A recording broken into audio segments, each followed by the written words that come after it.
Hey guys, welcome back to my channel. It's Kat. For this video, I wanted to do a reading vlog in which I tackle some books on my TBR, specifically books that I've had multiple times on multiple TBRs. And I kind of just wanted to read them so I can take my TBR down a notch, but also so I can finally get to these books. It is April 19th, Sunday, and this week is my birthday on the 24th, which is Friday, and Thursday to Saturday, so the 23rd to the 25th, I'll be going on vacation. I will be bringing some books with me, so I'm hoping to get some reading done. Me and my fiance, we got an Airbnb kind of in the middle of nowhere, and it's a really interesting setup. The Airbnb is detached from the outhouse bathroom. The bathroom is like 200 feet away from the actual Airbnb house. We decided to book that Airbnb just for the experience, so I think it'll be very interesting. Okay, enough about that. Let me go over the books that I will be reading for this vlog. So first is the book that I'm currently in the middle of. I'm literally on page 16, so I just started, and that is volume 3 in Ballad of Sword and Wine. Next on my list is The 7.5 Deaths. Oh, nope, that's the wrong one. The 7 Husbands of Evelyn Hugo, and this is by Taylor Jenkins Reid. I don't think I've really read anything bad or heard anything bad about this book, so I am definitely wanting to see what the hype is about and just get lost in this book that so many people seem to love. Next, I have Watermoon by Samantha Soroyambao.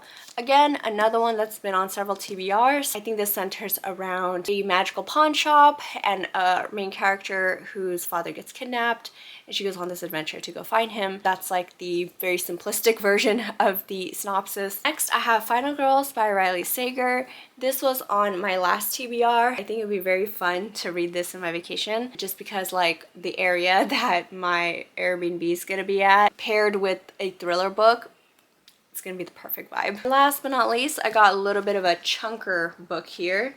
Actually, it's not that bad. That is City of Glass, book 3 in the Mortal Instruments series by Cassandra Clare. Definitely want to make my way through the series so I could get to all the spin-off series. On top of that, Cassandra Clare is releasing her last trilogy in this universe, and it just feels like a bittersweet end. Getting to read it feels almost like a privilege and an honor. Okay, so I'm gonna read, and as I read, I will update you guys. Alrighty, so just a quick update on the Ballad of Sword and Wine. I'm currently on page 130. I will have to say that as the books have progressed, they have become a little bit more political compared to the first one.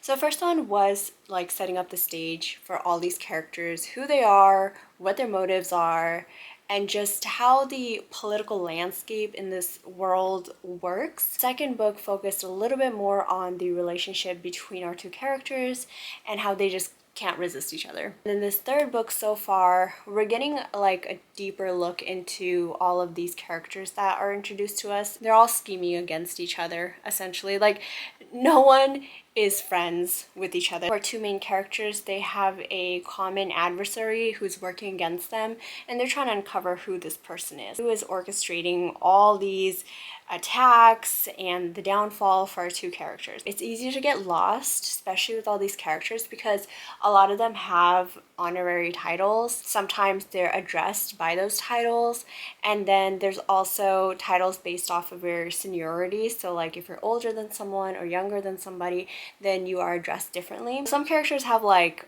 many titles, and it's just a matter of keeping track of them when they're being addressed that way in the book. Reading these books is a cerebral experience because I do feel like my brain muscles are engaged. I am all for a book that makes me think, that makes me have to use my brain. Sometimes reading isn't just about vibes and fun, which I do like that as well, but I also like a cleverly written book. Good morning, everyone. Now I'm packing for my vacation, and I was deciding which books to bring with me.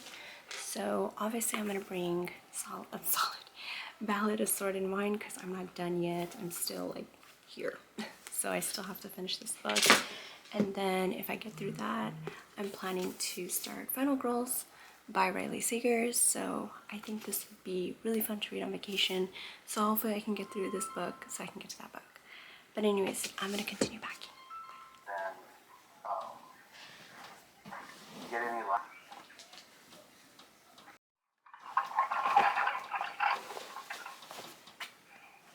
I brought a flashlight and an umbrella.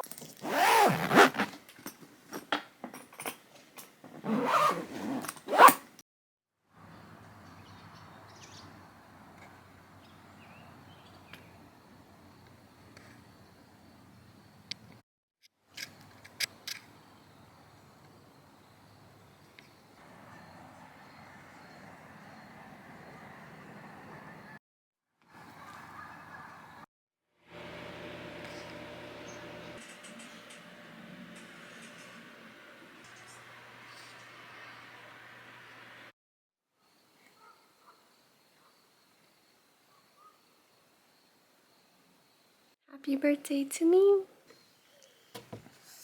We used to have hummingbird nectar in our backyard, but the ants got to it. Let me stop.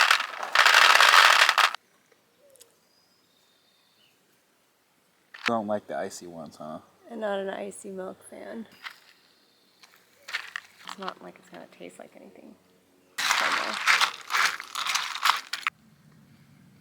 I am back from vacation. I came back a couple days ago and it was absolutely perfect. I am so sorry I did not film as much as I wanted to on vacation, but I just disconnected from like every bit of technology I had on me and just enjoyed the silence and the peace. It was so good to just relax and slow down, and there was no urgency, there was no rush. It was nice and quiet and serene and peaceful. I did not get a lot of reading done as much as I hoped. I kind of figured I might not get as much reading done, but I did get a little bit done. Obviously that means I did not get to Final Girls, and that is okay. We will eventually get there. It's been a few days since my last update. I just got back from my infusion appointment, in case you see this blue bandaged hand waving around. When I tell you it's like a Chinese Game of Thrones, I mean it. Minus the violence against women. Like, there's not so much of that as there is in the Game of Thrones. I've never read Game of Thrones, by the way, and I only watched like maybe the first 2-3 episodes of the first season, but I know of it. I mean, who doesn't? Even if you've never read it or watched it, you know of Game of Thrones and you know a lot of what it's about, but it still has that layered complexity that Game of Thrones is known for. Like, the political layers in this book are so complex. You have to be mentally engaged to understand what's going on, because there's no hand-holding when it comes to this book. You have to use your brain and you have to figure out the subtleties, the hints, the little Easter eggs that are planted everywhere, which I really appreciate that this author has done that, because I personally am so tired and I just really don't like it when authors kind of assume the readers need extra explanation, that they can't use their own brain and figure things out themselves and come to a conclusion. Oh my gosh, the political intrigue is so good. There are times where I'm just kind of like reading it and I'm a little lost, but I'm going with the flow, and then immediately something crazy happens and I'm captured. I'm captured in these pages and I'm like shackled to it. I can't get out. There's like a big plot twist. There's a big trap that one of our main characters unfortunately were tricked into, so now they have to kind of fight their way out of it. What I really love about these books is the adventure is so unpredictable. You cannot really guess where you're going to end up, because again, all these characters have their own motives and agenda and not much is revealed to you as a reader. So a lot of whatever gets revealed is a surprise, and a really good one at that. Hey guys, welcome back. So I just finished volume 3 of Ballad of Sword and Wine. It is so layered with emotions, and these characters are so complex. Like, they have a complicated life and complicated backstory, complicated pasts, presents, and futures. What I love about it the most is that the author is not telling you all this. You learn how deep and layered these characters are just by their actions and the dialogue, and so you learn as you read, and I appreciate that the author does that. Two main characters in here, the relationship is getting closer, but they both have their own issues and problems to resolve and to deal with. A lot of those issues are going to come to fruition in the 4th volume, because this book pretty much set up a lot of the future problems that our two main characters are going to have to deal with. There were times where there were certain scenes I was anticipating and I could not bring myself to read it right away, because the intensity of the build-up to this even more intense scene was insane. It felt like this crescendo. This is like a 5.5 for me. It's even bordering a 6-star. My second 6-star. I don't know yet. I'm kind of debating if it's a 5.5 or 6. I'll have to reflect on it a little bit more. A lot of characters that I did not expect to die end up dying, and I didn't even realize that I was attached to them. Love our two characters. They're so intelligent and they're on the same level of intelligence, so when they're scheming or they're planning things together, they both can like read each other's minds and hearts, and so they don't have to like explain themselves. I love their developing relationship and their budding romance as well. It's just so natural. Nothing feels forced. They're always in proximity with one another, and so of course, when you spend a lot of time in one's company, you can develop feelings for them. So that's what's been happening. There's 8 noble clans that pretty much rule the empire and have authority and control over every aspect of the empire. Little moves that they're making, the marriage alliances, everything is just, whoa, it's a lot. Just as a recap, the 4 books that I have left are City of Glass, which this is book, what book is this again? 3? Yeah, book 3 and the Mortal Instruments. I also have Watermoon, and then Seven Husbands of Evelyn Hugo, and Final Girls by Riley Sager. I am leaning more towards one of these two, so either Final Girls or Seven Husbands of Evelyn Hugo. Decisions. This is kind of tough because either one of these I am happy to read next. Just don't know. This is kind of difficult. Should I like flip a coin? Let's flip a coin. Heads will be Seven Husbands of Evelyn Hugo, and tails will be Final Girls. I'm gonna go ahead and click on it now. Oh, here we go. Okay, heads, and that was Seven Husbands of Evelyn Hugo. Okay, we are gonna go ahead and read, oh, nope, wrong book. We're gonna go ahead and read this book next. Hey guys, so I just want to do a quick update of the Seven Husbands of Evelyn Hugo. I started reading this last night, and within like an hour and a half, I already read 114 pages. I'm so addicted. This is an addicting book. I don't know if it's the author's writing or these compelling characters or this really intriguing plot line. Like, you want to know what happens next in Evelyn's life, what the next chapter of her life is, what she's gonna get herself into, the people she's gonna meet.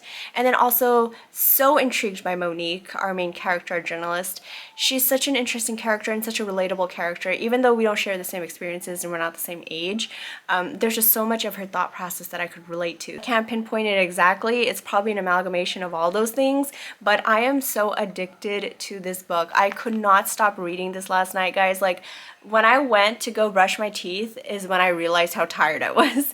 I didn't even realize I was so exhausted. Currently, I am on Evelyn's second marriage, which is abusive. It's so bad. Evelyn's life is just so sad and unfortunately relatable for me too. She's always been sexualized as a child because she started developing early, but like grown-ass men would look at her in a very disgusting and sexual way.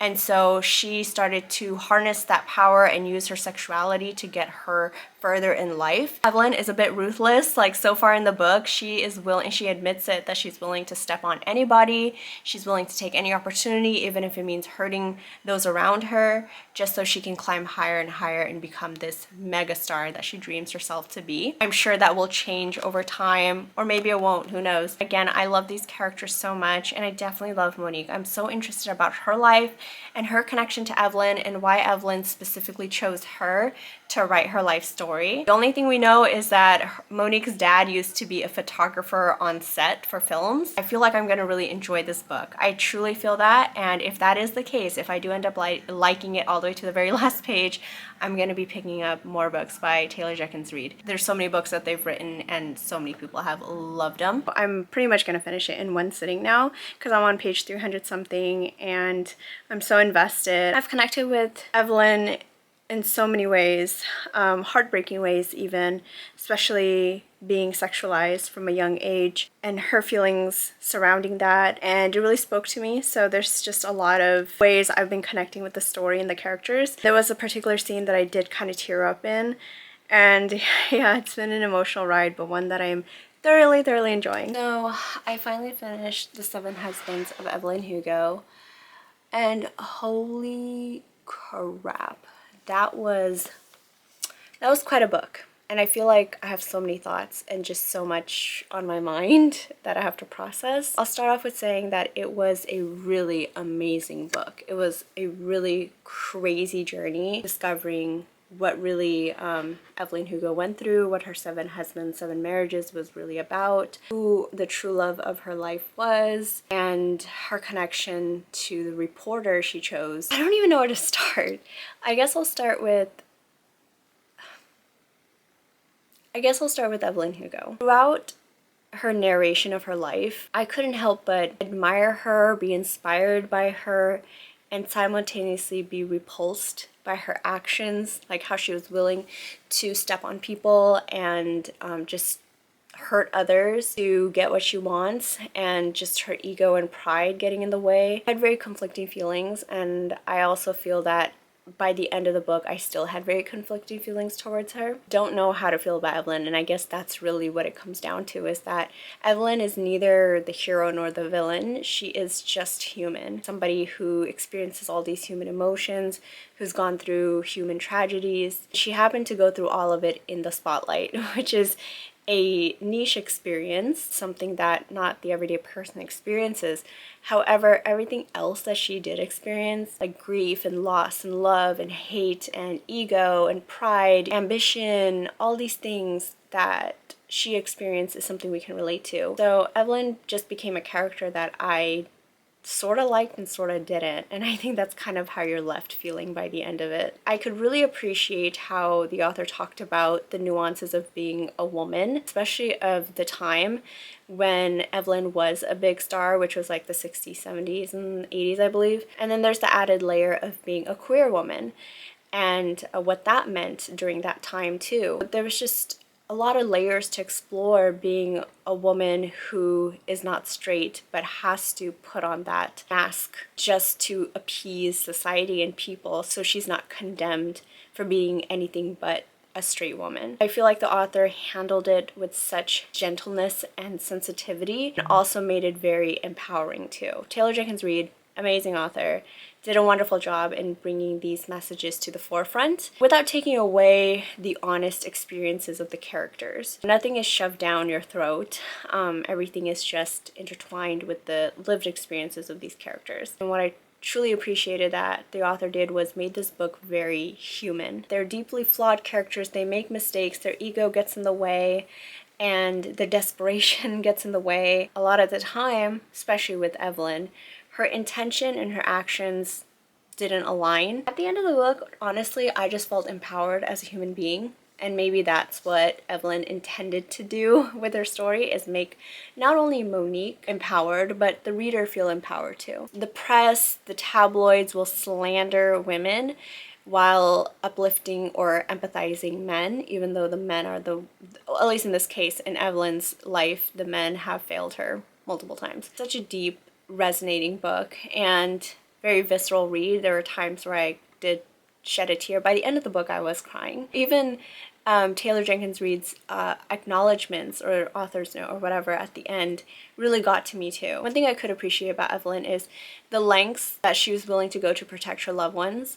In the beginning, she was willing to do anything to protect herself, but once she did meet the right people in her life and her relationships and friendships with them deepened, she's willing to do anything to protect them too. So I could appreciate her fierce loyalty to those around her. I enjoyed this book a lot, and now I am going to go shower. Before I do that, I do want to pick my next read. So let me get the books. Now, after reading Seven Husbands of Evelyn Hugo, I don't really know what direction I want to go into, because these are three very separate genres. I kind of want to read something that's just light, that takes me away from reality, that I can escape into. The only books I can think of are City of Glass and I think Water Moon, maybe. Don't think I'm going to read Final Girls right now. Don't think I'm going to read this just right now, just because, I don't know. I just don't. I cannot make a decision. So we're gonna do what we did last time and do a coin toss to figure out which book we're gonna read, because I definitely can't decide. So heads is gonna be City of Glass, tails will be Water Moon. I'm gonna go ahead and click. Oh my god.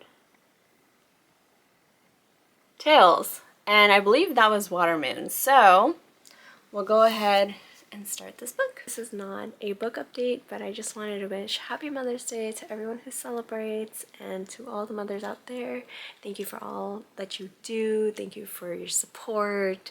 We appreciate you. We love you. We see you. We honor you. My mom is my everything, and I truly appreciate all she does. She is literally the backbone of our household, of our lives, and without her, we probably would not be where we are, and we definitely would not be able to function like proper adults. So thank you to all the mothers who are out there taking care of their families and sacrificing for them. Oh my god, please don't mind my appearance. I'm not looking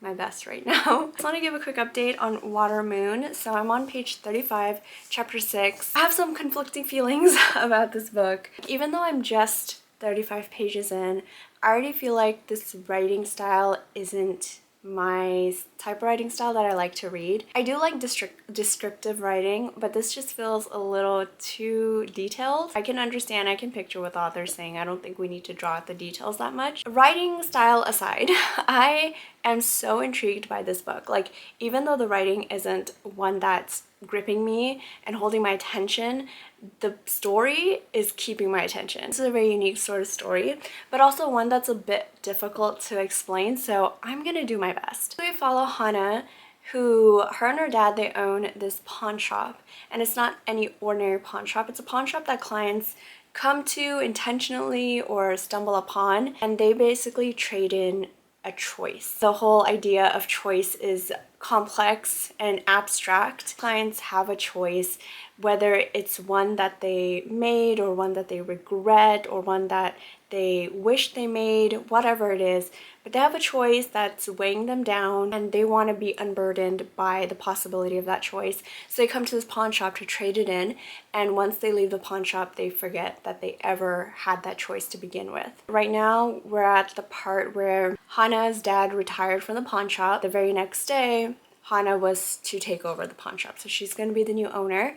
But that day, she also comes upon her dad's dead body. Sorry about that. My camera died, so we're down here on the ground because my camera is right now charging. As I was saying, Hana is all alone. Both of her parents died. Her dad died. Now she has to take over this pawn shop. She has no idea what to do. I'm actually about to go shower, but I wanted to do a quick update of Water Moon. I'm currently on page 98, I want to say, and oh my goodness, I love this book way more than I thought I would. I was complaining a little bit about the writing style and how it's not my cup of tea, but I've grown to actually enjoy it. I appreciate its beauty. I appreciate the details and descriptions. The way I imagine it in my head while reading, it plays out like a Studio Ghibli movie. It's just so beautiful and large scale and just so whimsical. I think whimsical is the best way to describe it, and magical too. We have teleporting pawns that act like wormholes. So our characters, they go from one dimension or world to another by jumping through a pond. Then you have a tattoo artist who can read your future. It's so imaginative and very unique. It just feels like a warm blanket, like a warm hug, something just nice and comforting. That's how I feel when I have read this book so far. I made a mistake. Hana's father is not dead. I misunderstood. She thought her father was going to die because he had like chest pains, so she was anticipating his death, but he is not dead. He is missing. Her pawn shop is ransacked as if an intruder came and stole him. She believes that her father actually set up all the chaos in the pawn shop to make it look like he was stolen, but he's actually leaving clues behind for her. She comes across another character named Ki or Kishin, and he is a physicist, and he stumbles upon her pawn shop thinking it's a ramen restaurant. He is hellbent on helping her find her father and also find her mother, who she believed was dead, but now she believes is alive. The minute Kishin entered Hana's world, the minute he was introduced on page, everything changed. Like, the book became so much more addicting and I could not stop. I love Kishin and Hana together. Kishin, again, is a physicist and he's struggling with what he wants to do with his life and the direction he wants to take. His scientific brain cannot grasp the world that Hana's from because she's used to all this like magical places and things, but he is not used to that. So he's trying to like make sense of her and her world through science, but he's coming to terms with the fact that science cannot explain everything. I'm really enjoying it. It's just so pretty and colorful and fun and just very entertaining. I feel like I might rate it a high rating by the time I get to the end of it. I hope. There's something about this book that has hooked me. I feel like I am reading it at the right time because maybe if I read it at any other time, I definitely would not have enjoyed it. Maybe I would have shared the same sentiment as other reviewers and readers who found it kind of slow and boring. I said this is going to be a quick update, but obviously it's never a quick update with me. I finished Watermoon. I actually enjoyed it far more than I thought. I feel like a 4.0 star rating makes sense. At the beginning, I really liked this journey that we were going on. It was so whimsical. We have pawns that act as like teleportation devices. There was a tea house that was lit by fireflies. There was a floating market in the sky. Like, it's very whimsical, very enchanting, and you do feel like you're transported into this world because the world building was so great and so unique. I do feel like Hana wasn't fleshed out as much as Kishin was. We get more of a glimpse of Kishin's past and how that makes him the man he is today. Whereas Hana, we got glimpses of her past, but I feel like it didn't go too in depth to explain who she is. Definitely a great follow to Seven Husbands of Evelyn Hugo, because where Evelyn Hugo was intense and fast-paced and charged reading experience, this one was lighter, slower, more relaxed. So it was 5.0 star rating from the beginning, and then eventually I dropped it to a 4.5 because I feel like it got to a point where there was a pattern that the author was repeating in the story. It felt like the characters were going from one destination to another, to another, to another, and they weren't getting closer to finding Hana's dad. We were on this constant journey with no end in sight until we got to the very end of the book. So it felt very long and drawn out. And then we got to the end, and I personally did not like the end. That's where the 4.0 came into play, and I will settle on that. I feel like that's a good rating to pretty much encompass my whole reading experience from start to end. I don't want to, okay, you know what, I'm gonna spoil it. I don't care, I'm gonna spoil it. So towards the end, Kishin and Hana are running away from these creatures that are trying to capture them, and they're evil and very vicious. One of the creatures grabs Kishin, and Hana sacrifices herself and saves him. So now he's back in his world. Hana supposedly died. Then we fast forward into the book, and next you know, Hana just comes back. Like, she just comes back out of nowhere. Now Kishin and Hana are reunited. I do like that they get their happy ever after ending, but I kind of wish that Hana remained dead and Kishin just finds a way to move on, and that she remains in his memory and he just continues to move on with his life and make amends with his mom and all that kind of stuff. I just don't feel like it's satisfying enough for her to come back. The way she came back was so sudden. There's a little bit more build up to her coming back. It would make more sense, but she just appeared out of nowhere, so it just felt rushed. Overall, we were rushing to get to the end and rushing to reunite Hana and Kishin. But I did overall enjoy it. It just played out like a movie in my head. Now we have 2 books remaining for this reading vlog. Oh my gosh, this reading vlog has gone on forever, and I have to edit all of this. I'm going to hate myself.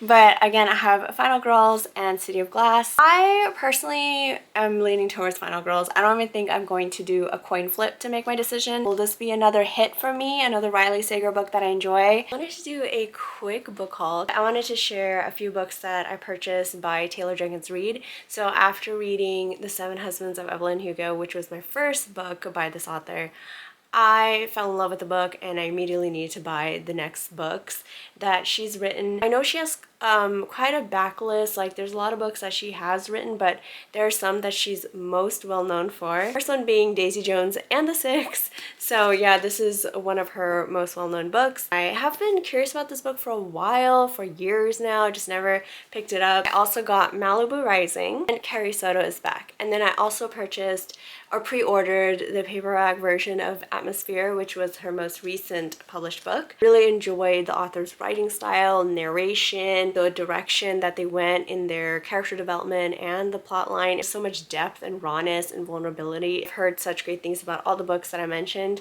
and I'm looking forward to reading more by this author. After that, I purchased a duology. It's called The Heartstring Duet by Liv Zander. So we have Crown Me Dead and Crown Me Yours. I've heard nothing but great things about this duology. I read Liv Zander's The Court of Ravens duology a couple years ago, and it was my first foray into dark fantasy romance. It felt like I just jumped in the deep end.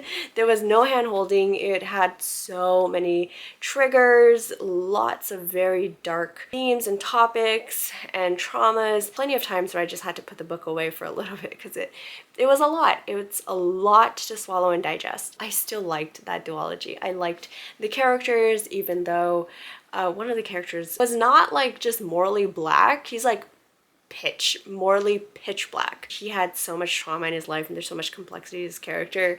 So yeah, a lot of these characters are not good people. Can't help but love them still. I don't know, maybe there's something wrong with me. This is Liv Zander's newest duology that came out. I again have heard nothing but high praise for this duology. Apparently it's heart-shattering and emotional. I am currently on, what page am I on? I haven't made it that far, but I'm on page 36 of Final Girls. There's something about Riley Sager's writing style, like it sucks me in immediately. Even if the story and the plot is kind of ridiculous and going nowhere and chaotic, the writing is so engrossing. We are just getting introduced to our characters and just some of the background. I just ordered some chilies. I got the Chili's Triple Dipper. So excited to eat that and read this. So it'll be a really nice, pleasant Sunday. I had a couple more books come into the mail today, so I just wanted to share them. These are probably well-known books because at one point they were widely read. These are older YA fantasy, I want to say. It's called The Seven Realms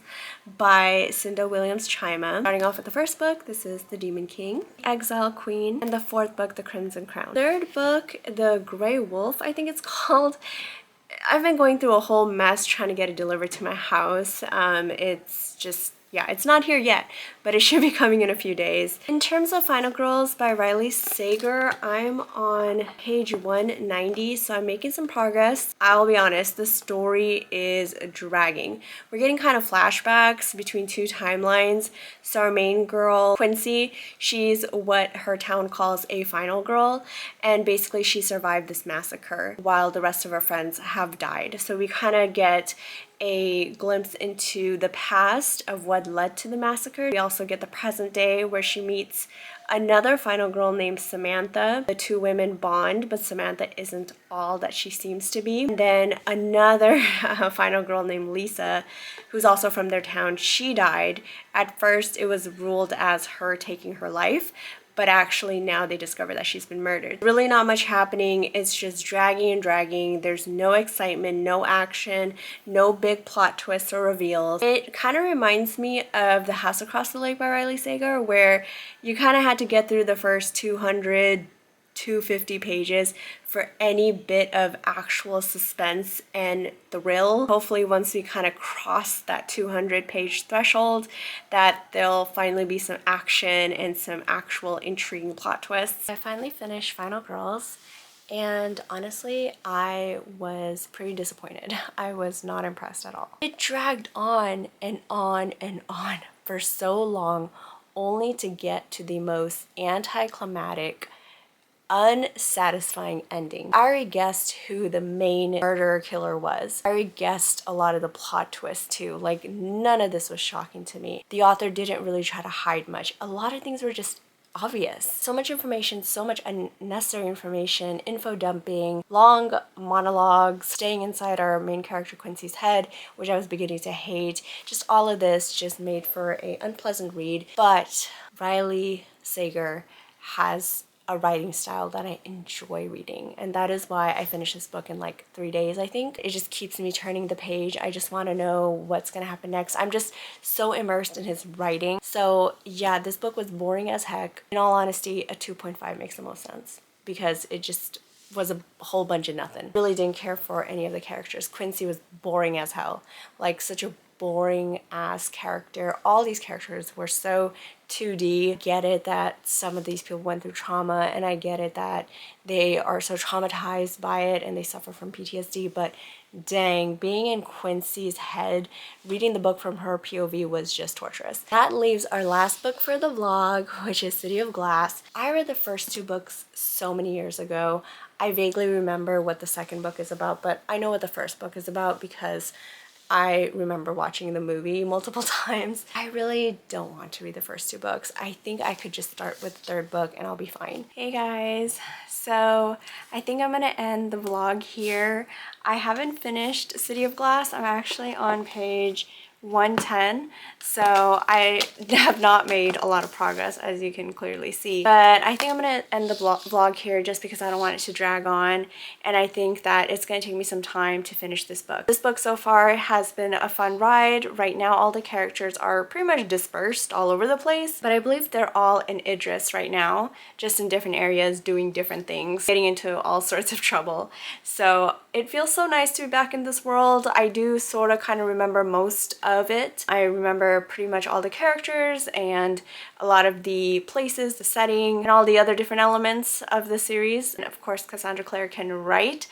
She can definitely write a good YA. I have been transported in this world through her writing, and it's been such a delight. If you have stuck around for this whole vlog, thank you so very much for accompanying me and for being part of this. Let me know what you guys are reading at the moment. Pretty much halfway through the year, which is insane. That is such a crazy realization because time is just flying by. I will talk to you guys later. Bye!